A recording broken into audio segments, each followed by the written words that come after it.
Hi everyone, I'm Delusion Dispeller, life coach since about 2009, 2010, something like that. I'm coming to you today because I said I was going to make some videos, basically the reverse of narcissistic traits. So I wanted to share a little bit from this article that I got. I can't take credit for the article at all because I didn't write it, but it's a really good article on narcissism. Just got to bring it back up again here. It says, what is narcissistic personality disorder? This is from helpguide.org, so I'm not taking any credit for myself for this part of it. But the rest of it I'm taking credit for because I'm the one talking about it. Alright, so the word narcissism gets tossed around a lot in our selfie-obsessed, celebrity-driven culture, often to describe someone who seems excessively vain or full of themselves. But in psychological terms, narcissism doesn't mean self-love. I've been saying for a while that the biggest thing that frustrates me is that people think, oh, well, she's so vain or full of herself, or he's just such a, misogynistic jerk. He's a narcissist, she's a narcissist, and we just label people that are vain and conceited as narcissists. But that's not really what narcissism is. Narcissism is somebody that's in love with a grandiose, idealized, and mostly false image of themselves.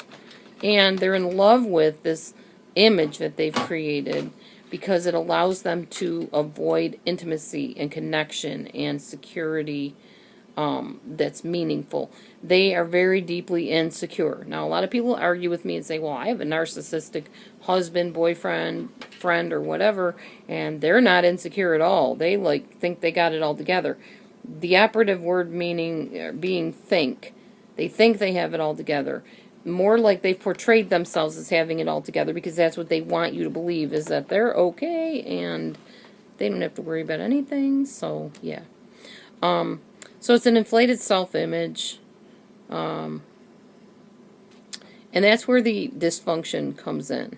Now, so that's a narcissist. To begin with, that's the trait we're going to be refuting, or not refuting, but flipping around and telling you the opposite of that. So, the first thing that you're going to see in a narcissist, many narcissists, is what's called the delusion of grandeur.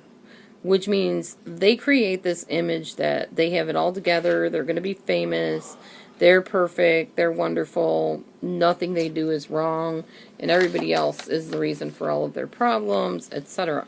So, let's flip that around. What is the opposite of the delusion of grandeur in a narcissist, or this attitude that they have it all together and they're perfect and they don't need anybody's help because they have all the answers and it just comes to them through osmosis or magical thinking or whatever?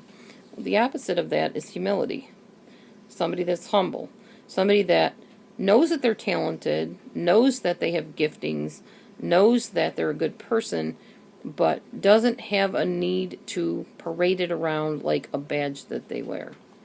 Someone that's humble is someone that would take the credit, or would deserve the credit, but would not take the credit.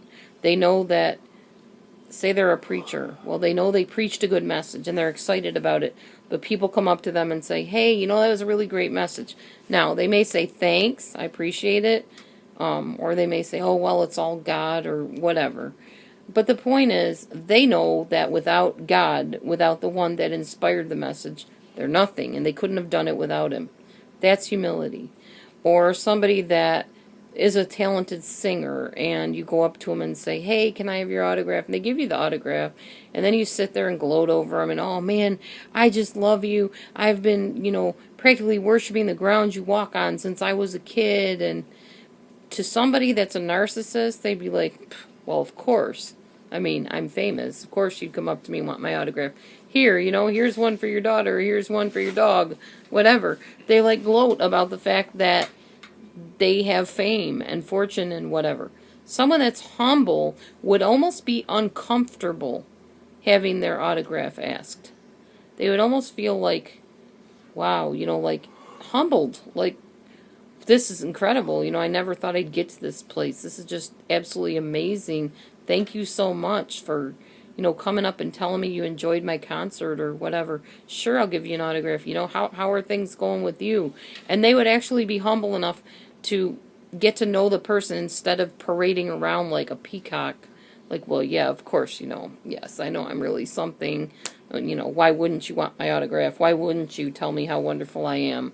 Kind of like a Simon Cowell type of personality that's very narcissistic, very full of himself, now, honestly, I'm not sure I buy the whole Simon Cowell thing. I think it's more of a persona that he puts on for show business. I don't know what he's like in person, but obviously he loves his little boy. He seems to love his girlfriend, wife, or whatever she is. So I don't know if I would label him a narcissist per se. I don't really know him personally, so I couldn't say. But I'm saying about his character, the character that he portrays, like on those idol shows or whatever, America's Got Talent or whatever, where he like wears the same T-shirt and he's all full of himself and sure of himself and makes little comments and quips that seem really conceited. That's a narcissistic persona. And I'm saying the opposite of that is humility. The opposite is saying, yes, I'm talented, and I know I'm talented, but in my case, like there, but for the grace of God, goeth I type of attitude. Like we know that without the people that have made us famous, or like even me for my YouTube channel, I'm not saying I'm famous, but I always say, if it wasn't for you, I wouldn't have a channel. Because honestly, I do feel humbled. I'm just a woman that's been married several times, and at the time was married to a very abusive man, mostly verbally abusive, who felt like I was trapped and never getting out. And I made one video, and people said, please, you're telling our situation, make more videos, please. I was overwhelmed. I was like, really? Me? I mean, I'm a housewife. What do I have to offer?